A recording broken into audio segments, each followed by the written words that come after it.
Hello friends, welcome back சுதர்பாட் channel நண்பர்களே.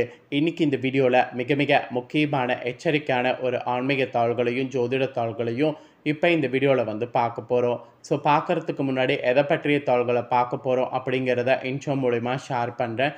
எதை பற்றிய தாள்களை பார்க்க போகிறோம் அப்படிங்கிறத இன்ட்ரோ மூலிமா தெரிஞ்சு பலன் பெறுங்க. தற்போது 2025 ஆண்டுடைய 6வது மாதமான ஜூன் மாதமானது பிறந்து நடந்துட்டுருக்கு. ஆக்சுவலி இந்த மாதம் சாதாரண மாதம் கிடையாது. ஜோதிட ரீதியாகவும் ஆன்மீக ரீதியாகவும் மிகவும் முக்கியமான மாதம் என்று சொல்லலாம். என்ன காரணம் அப்படின்னு பார்த்தீங்கன்னா, இந்த மாதம் நடக்கக்கூடிய முக்கியமான கிரக பயிற்சிகள், கிரக சேர்க்கைகள், அப்புறம் முக்கியமான நாட்கள் தான்.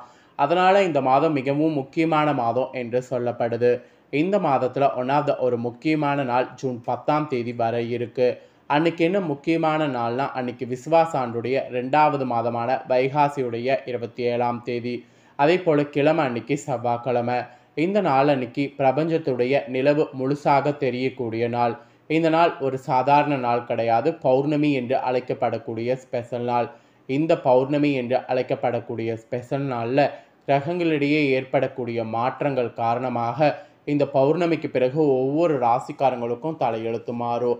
அப்படி மாறக்கூடிய தலையெழுத்தை அந்தந்த ராசிக்காரங்க தெரிஞ்சு பலனடையணுங்கிறதுனால ஒவ்வொரு ராசிக்காரங்களுக்கும் என்ன தலையெழுத்து மாறும் அப்படிங்கிறத ஷேர் பண்ணிகிட்ருக்கேன். அதில் இன்றைக்கி இந்த வீடியோவில் விருச்சக ராசிக்காரங்களுக்கு அவங்களோட நட்சத்திரத்துக்கு ஏற்ப ஷேர் பண்ண போகிறேன். விருச்சக ராசிக்காரங்க அவங்களோட நட்சத்திரத்துக்கு ஏற்ப என்ன மாதிரியான மாற்றம் ஏற்படும் அப்படிங்கிறது தெரிஞ்சு அதற்கேற்ப நடந்து பலன் பெறுங்க. ஆக்சுவலி நம்ம லைஃப்பில் நடக்கக்கூடிய எல்லா நல்லது கெட்டதுகளுக்கு காரணமே நவக்கிரகங்கள் தான். அதில் பர்டிகுலராக சந்திரனை பற்றி கண்டிப்பாக நாம் தெரிஞ்சுக்கொள்ளணும். நம்மளுக்கு ஒரு விஷயம் செய்யும்போது அந்த விஷயத்தில் முடிவு எடுக்கிறதுல மனது தெளிவாக இருக்கணும்.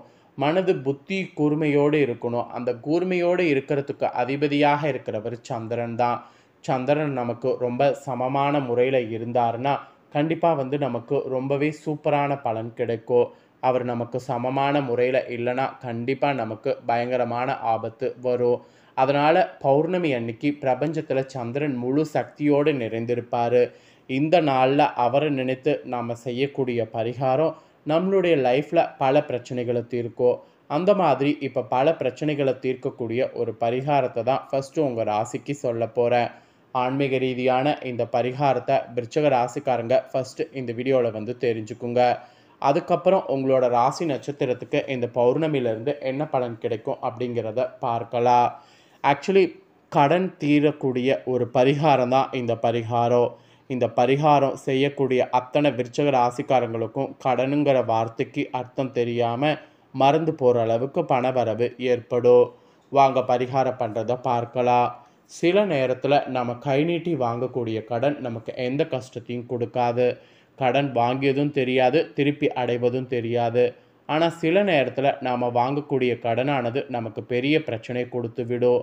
வாங்கிய கடனை திருப்பி கொடுக்கவும் முடியாமல், கடன் வாங்கியவரிடம் பதில் சொல்லவும் முடியாமல் சில பேரெல்லாம் ஊரை விட்டு ஓடக்கூடிய சூழ்நிலைலாம் ஏற்படும்.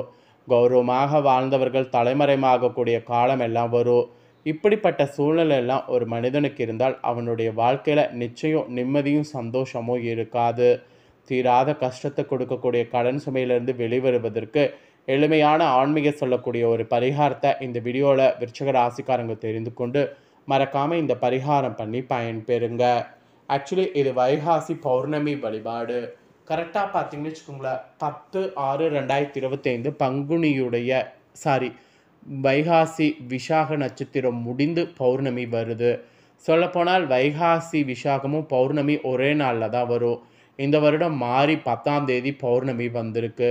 இருப்பினும் இந்த பௌர்ணமி பார்த்திங்கன்னு வச்சுக்கோங்களேன், செவ்வாய்க்கிழமை வந்திருக்கிறதுனால அதிக சக்தி உண்டு. இந்த நாளில் நாம் இறைவனோட வைக்கக்கூடிய வேண்டுதல் விரைவாக பலிக்கும் என்ற நம்பிக்கையும் இருக்குது. பௌர்ணமி அன்று நீங்கள் என்ன பண்ணுன்னா, காலையில் நீங்கள் குளிக்கக்கூடிய தண்ணீரில் இந்த 2 பொருட்களை சேர்க்க வேண்டும். இதே போல் பௌர்ணமிக்கு அடுத்தடுத்து வரக்கூடிய 15 நாட்களும் இதே தண்ணீரில் குளிக்க வேண்டும். அதாவது பௌர்ணமிக்கு பிறகு தேய்பிறை தொடங்கிவிடும் அல்லவா, தேய்பிறை நாள் முழுவதும் இந்த குளியில் மேற்கொள்ள வேண்டும். இந்த தண்ணீரில் குளிக்கும்போது தேய்பிறை நிலவு போல உங்களுடைய கடன் தேய்ந்து காணாமல் போய்விட வேண்டும் என்று இறைவனிடம் நம்பிக்கையாக வேண்டுதலும் வைக்க வேண்டும். சரி, நாம் குளிக்கக்கூடிய தண்ணீரில் போட வேண்டிய அந்த 2 பொருட்கள் என்னங்கிறத சொல்கிறேன், நோட் பண்ணிக்கோங்க. ஒன்று சிவப்பு நிறத்தில் இருக்கக்கூடிய சந்தனம், இன்னொன்று குங்குமப்பூ. இந்த 2 பொருட்களை தான் குளிக்கக்கூடிய தண்ணீரில் சேர்க்க வேண்டும். எப்படிங்கிறத சொல்கிறேன் தெரிஞ்சுக்குங்க. இரவு தூங்கும்போது ஒரு சின்ன கிண்ணத்துல கொஞ்சம் சிவப்பு சந்தன பொடியை எடுத்துக்குங்க.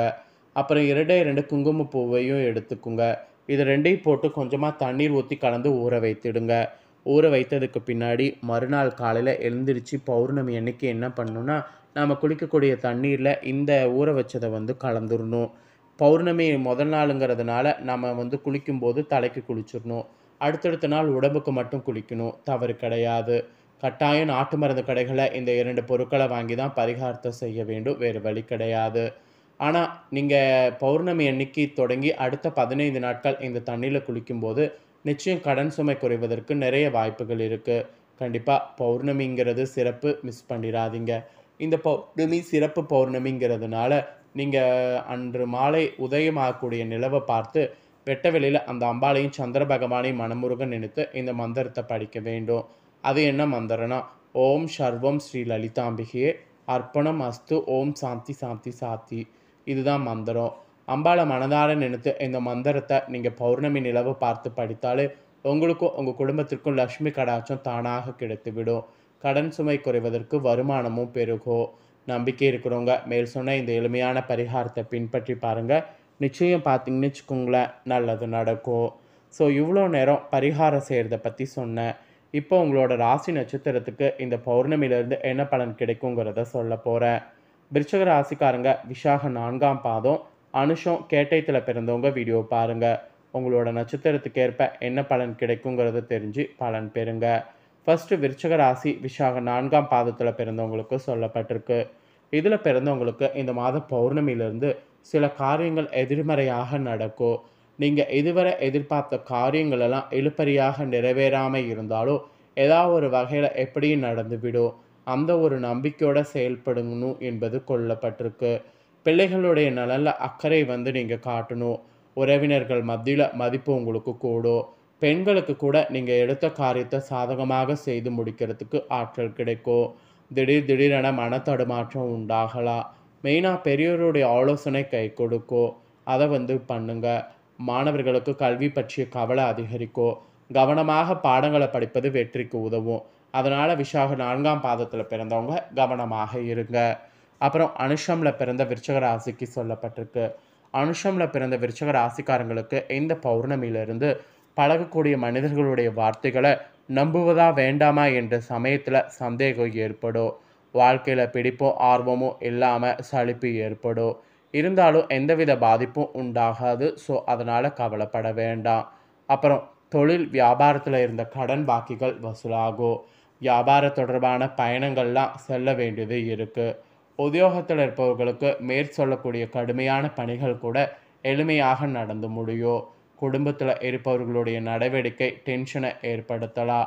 ஸோ கணவன் மனைவிக்கிடையே கருத்து வேற்றுமை கூட உண்டாகலாம். அதனால் ரொம்ப கவனமாக இருக்கணும் என்பது அனுசமில் பிறந்த உங்களுக்கு சொல்லப்பட்டிருக்கு. அப்புறம் கேட்டயத்தில் பிறந்த விருச்சிக ராசிக்கு சொல்லப்பட்டிருக்கு. கேட்டயத்தில் பிறந்தவங்களுக்கு இந்த மாதம் பௌர்ணமியிலிருந்து குடும்பத்தில் நிலவி வந்த பிரச்சனைகள் மறையும். சிலருக்கு திருமணம் மற்றும் சுப நிகழ்ச்சிகள் நடப்பதில் தாமதம் ஏற்படும். யாருக்கும் வாக்கு கொடுக்கறதுக்கு முன்னாடி ஆலோசனைகள் செய்து கொள்ளுங்க. மீறி வாக்கு கொடுத்துட்டிங்கன்னா அது அப்புறம் உங்களுக்கு பெரிய ரிஸ்க்காக முடியும். அதனால் வாக்கு கொடுக்கறதுக்கு முன்னாடியே யோசிங்க. உங்களை விட உங்களை சுற்றி இருக்கக்கூடிய மற்றவர்கள் பயன்படக்கூடிய விதமாக திறமையை பயன்படுத்துங்க. இது பயன்படுத்தினீங்கன்னா உங்களுக்கு காரியங்கள் சாதகமாக நடந்து முடியும். விலகி சென்றவர்கள் விரும்பி வந்து சேருவாங்க. திடீர் மனத்தடுமாற்றம் உண்டாகலாம். சூரிய சுக்கிரனுடைய சஞ்சாரம் இந்த பௌர்ணமியில் வலுவாக இருக்கிறதுனால பணவரவு உங்களுக்கு திருப்தி தரும். சின்ன சின்ன பிரச்சனைகள் தீரும். உடல் ஆரோக்கியத்தில் கவனமாக இருக்கணும். ஸோ ரொம்பவே பார்த்தீங்கன்னு வச்சுக்கோங்களேன், கேர்ஃபுல்லாக இருங்க.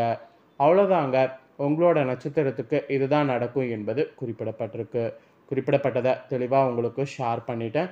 ஷேர் பண்ணதை நீங்கள் தெரிஞ்சிருப்பீங்க. தெரிஞ்சதுக்கேற்ப நடந்து பலன் பெறுங்க. நீங்கள் இதை பார்த்து பலனடைகிறது போல் உங்கள் ஃப்ரெண்ட்ஸ் ஃபேமிலியில் இருக்கிறவங்களும் பார்த்து பலனடையணும் அப்படின்னு நினச்சிங்கன்னா கண்டிப்பாக பார்த்தீங்கன்னு வச்சுக்கோங்களேன், வீடியோ லைக் பண்ணி உங்கள் ஃப்ரெண்ட்ஸ் ஃபேமிலிக்கு ஷேர் பண்ணுங்கள். உங்கள் ஃப்ரெண்ட்ஸ் ஃபேமிலியில் இருக்கிறவங்களும் வீடியோ பார்க்கட்டும். அவங்களும் அவங்களோட ராசி பார்த்தீங்கன்னு வச்சுக்கோங்களேன் விருச்சகமாக இருந்தால் இந்த தாள்களை தெரிஞ்சு இதற்கேற்ப நடந்து பலனடையட்டும். நெக்ஸ்ட்டு நம்ம சேனலில் புதிய வீடியோ போடப்படும். அது எல்லாமே உடனுக்குடனே தெரிந்து கொள்ள மறக்காமல் நம்ம சேனலை சப்ஸ்கிரைப் பண்ணுங்கள். அப்போ தான் நான் போகிற மற்ற வீடியோலாம் உடனுக்குடனே தெரிஞ்சு பயனடையலாம். ஸோ மறக்காமல் பண்ணுங்கள். வேறொரு வீடியோவில் உங்களை சந்திக்கிறேன். நன்றி.